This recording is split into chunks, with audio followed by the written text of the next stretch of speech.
قدرمن کتونکو دا ای وی ټي خیبر دی یو ځل بیا سټالونه لګېدلي دي او پرون چې کوم هغه معاملات د امونو سره ډک نن چې کوم دی دلته شربتونه دي شربتونه یو به دلته چې تاسو راځئ زما په لاس کې دا ګیلاس تاسو ګورئ لیمو پانی او چې بل دې طرف ته تاسو راځئ نو آلو بخاره ده ماشاءالله څنګه سره سره آلو بخاري دي دا وګورئ مزیدار لکه د فروټ فیسټیول دی په دې فروټ فیسټیول کې تاسو خامخا راځئ او دې خوا چې موږ راځو زیات شام به دی ماشاءالله فری کیرسز کې نو بیا چې دلته راځئ نو ماشاءالله ګاک ولاړ دي مزیدار ګاک دي پیسو والے دي مالدار دي او دې خوا چې راځئ نو دا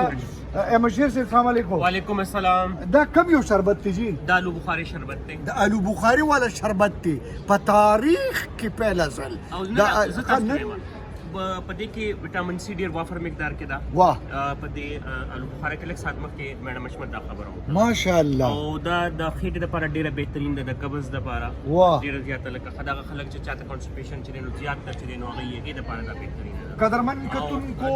ګرمي او بل دا د ټیسټ حواله سره به تاسو دا وګورئ تاسو به ماته وایي چې د ټیسټ چې دی نو هغه څنګه دی لکه دا وزیر جیزس کم دا آلو بخاري والا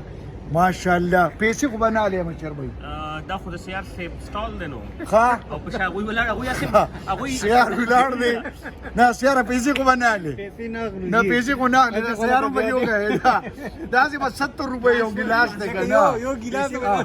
دا سی هغه دا کیس کو ولکه سکه د پاره خلک لګ ورکړي ماشاءالله ماشاءالله جی ډیر زبردست ہے مچر سے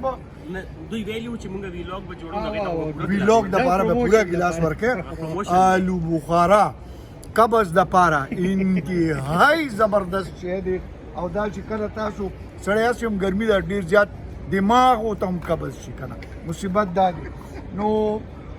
مشیر صاحب ډیر زیاته مننه نن یو ځل بیا مونږ دلته په ای وی ټي خیبر کیو او تاسو راځئ انجوای وکړئ تاسو د پاره هر څه فری دي